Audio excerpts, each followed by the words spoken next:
చెప్పడం మనం నేర్చుకోవాలి. ఏమండి, ఐక్యత. ఇందాక అమ్మగారు పాట పాడారు మేము వచ్చేవరకు. ఈ అయ్యగారు ఏమో ప్రార్థన చేశారు. కొంతమంది వాళ్ళు మీటింగ్లు పెడుతున్నారా, అయితే మైక్ పెట్టారా? మైక్ పెట్టే దేనికి? చెడగొట్టడానికి. ఇట్లాంటి అసలు పరలోకానికి ఎట్ట వెళ్తాడో నాకు అర్థం కావట్లా.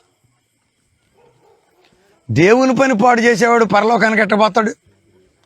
కళ్ళు కనపడుతున్నాయి కదా ఎదురుకుండా దేవుని పరిచర్య జరుగుతుందని. మైక్ ఎట్లా పెడతావు? అది అక్రమం కాదు, అది అన్యాయం కాదు. నువ్వు సేవకుడికి ఎట్లా పనికి వస్తావు? అది భ్రష్టత్వం కాదు. ఇంక్లూడింగ్ మన సహవాసంలో ఉన్న బిడ్డలైనా సరే. ఆ సహవాసం ఈ సహవాసం, ఆ ఊరు ఈ ఊరని కాదు. దేవుని పని జరుగుతున్నప్పుడు వాళ్ళు మన సహోదరులే. వాళ్ళతో కూడా కలిసి మనం పని చేయాలి కదా. అన్నలతో కలిసి పని చేస్తున్నాడంట యోసేపు.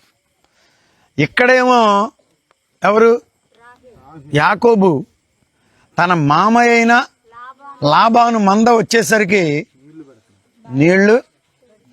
నేను ఎట్లా అనుకుంటున్నాను కరుణాకర్ గారు, ఎట్లా? అయ్యోయ్ నువ్వు ఆగు, మా వల్ల ఎక్కడ అవుద్ది ఆ రాతిని తీయడం? అందరూ వచ్చినాక కానీ, అన్ని మందలు వచ్చినాక కానీ మేము తల ఒక పక్కన పట్టుకుని రాతిని మెల్లగా లాగుతాం. కొంతమంది బద్ధకస్తులు ఉంటారు, వాళ్ళకి ఒళ్ళు చెప్పండమ్మా. కొంతమంది ఏంటి సందట్లో సడేమి కరెంటు పోయిందని లాగిచ్చేస్తున్నారండి నిద్దట్లోకి. యేసు రక్తమే జయం. కొంతమంది ఒళ్ళు వంగదు, ఇదిగో ఊరిని అట్లా ఏలుతో ఆ సమాధి పెట్టి పట్టుకునేటప్పుడు చూస్తాను అయ్యగారు. కొంతమంది ఊరిని నటన అన్నమాట, ఏది ఎత్తుకున్నట్టు నాటకం. అవతల వాళ్ళు మోస్తారులే, ఊరికి నేను అట్లా చేయేస్తే చూసే వాళ్ళకేమో మోసినట్టు ఉండాలి, మొయ్యటం మాత్రం మోయకూడదు. మరి వీళ్ళు ఎందుకో ఇప్పుడు ఎక్కడ అవుద్దయ్యా? నేను పొద్దుందంటున్నామండి, ఇంకా పొద్దుంటే ఏంటో ఎక్కడ మేము ఎక్కడ పెడతాం? కుదరదు అన్నట్టుగా మాట్లాడారు. ఇప్పుడు బెటరా మీరు? ఇప్పుడు బెటరా? సరే అయితే చూడండి అని చెప్పేసి ఎప్పుడైతే రాహేలు మందను తోలుకొచ్చిందో అతను దగ్గరకు వెళ్ళి బావి మీద నుండి రాతిని పొర్లించి తన తల్లి సహోదరుడు లాబాను గొర్రెలకు నీళ్లు పెట్టాను. స్తోత్రం చెప్పండి. హల్లెలూయా.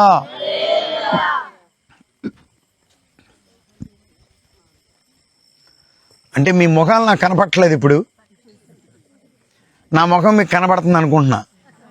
హల్లెలూయా. అంటే ఒకవేళ లైట్లు ఉంటే మీ ఎక్స్ప్రెషన్ ఎట్లా ఉందో చూసేవాడిని. ఎందుకో చెప్పనా? ఎందుకో చెప్తాను. అది కూడా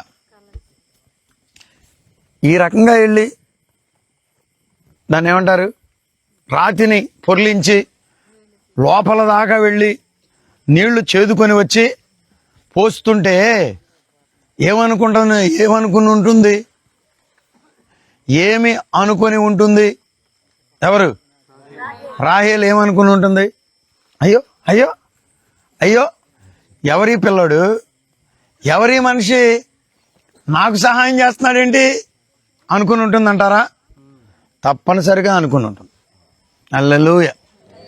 నేను అంటున్నాను, మన బిడ్డలు కూడా ఎవరు మీటింగ్ పెట్టినా, ఎవరు పరిచర్య చేసుకుంటున్నా, మీరు కూడా వెళ్ళి ఇతరులకు సహాయం చేయాలి. అక్కడ కూడా కానుక అవకాశం ఉంటే ఇవ్వాలి. ఏమ్మా, ఇది మా సభలు కాదుగా, ఇక్కడ నేనెందుకు కానుకేస్తున్నాను అనుకున్నామంటే నీకు వాక్యం ఇంకా అర్థం కాల. నా మట్టుకు నేనైతే చెప్తున్నాను, దేవుని కృపను బట్టి మనం ఏ మీటింగ్కి వెళ్ళినా కనీసం 100 రూపాయలు కానుకేయడం నేర్చుకోవాలి. దాంట్లో మీకు నష్టమేమీ రాదు. 52 ఆదివారాల 58 ఆదివారాలు 52 ఆదివారాలు 50 ఆదివారాలు వేసుకున్న సంవత్సరానికి 50 × 100 5,000. ఏంటి 100 రూపాయలేమా? అమ్మో 100 రూపాయలా? గుండె ఆగిపోయేది అయ్యారు. ఇప్పుడే జస్ట్ మళ్ళీ స్టార్ట్ అయింది అన్నట్టు ఎక్స్ప్రెషన్ పెడుతున్నారేంటి? 5,000 ఏమండి? ఏదన్నా తేడా చేసి పేగు అటు ఇటు తిరిగిందంట, 1,00,000 రూపాయలు బెడ్ మీద పెట్టమంటే మళ్ళీ ఏమన్నా ఉందా? ఇంకా యేసు రక్తమే జయం. 5,000 ఒక్క 100 రూపాయలు కానుక ఆదివారం నాడు. ఇంకా నేను అనుకోవటం మనకు ఇంకా బాగా అనుకుంటాయి గారు, జనరల్ పబ్లిక్లో చెప్పాలంటే ఇంకొక 100 పడుతుంది ఎక్సెస్. మొత్తం ఎంత అయినాయి? 10,000 అయినాయి. దేనికి? కేవలం కానుక్కి. నేను మీకు ఈ రాత్రి సవాలు చేసి చెప్తున్నాను, బైబిల్ పట్టుకుని చెప్తున్నాను, మీరు ప్రభు కొరకు ఒక త్యాగం చేయండి. దేవుడేం అన్యాయస్తుడు కాడు. మా అమ్మ ప్రభు దగ్గరికి వెళ్ళిపోయింది. మా నాన్నగారు ఉద్యోగం చేసే దినాల్లో మా నాన్నగారు పాస్టర్ గారు వాళ్ళ అమ్మాయి కాదు, మనవరాలు పెళ్లికి రేపు నేను ఎంగేజ్మెంట్కి వెళ్తున్నా 16వ తారీఖు. ఎప్పుడు ఆయన కూడా చెప్పాడు, నాన్న ఉన్నదంతా ఇచ్చేసేవాడంట. ఇక మా అమ్మకైతే చెప్పండి తెక్క రేగిందంట. నువ్వు ఉన్నదంతా ఇచ్చేస్తే నేను ఎట్టా బ్రతకాలి ఇక్కడ? ఆడదాన్ని నేను ఒక్కదాన్ని కష్టపడికి వస్తానా అని మా తాతయ్య కబురు పెట్టిందంట. ఇక మా తాతయ్య ఎక్కడ నాగార్జున సాగర్ వెళ్ళిపోయాడంట, ఉయ్యూరు నుంచి, గరిగిపరి నుండి. ఏంట్రా పెద్దోడా, నువ్వేంటి ఉన్నదంతా దేవునికి ఇచ్చేస్తున్నావంట, నీకేమన్నా తేడా చేసిందా? పిచ్చోడా, పిచ్చ పనులు చేయమాక, దేవుడే మనకిస్తాడురా.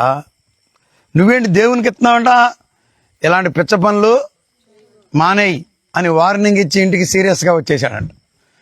యేసు రక్తమే, దేవుడేం అన్యాయస్తుడు కాడు. స్తోత్రం చెప్పండి. నేను అనుకోవటం మా నాన్నగారు ఇచ్చినవన్నీ జాగ్రత్త చేసి వాటికి వడ్డీలకు వడ్డీలు వేసి మాకు ఈ దినాన్ని ప్రభు ఇస్తున్నాడు. నిశ్చయంగా ప్రభు ఇస్తాడు. ఆమేన్, హల్లెలూయా. ఇస్తాడా ఇవిడా?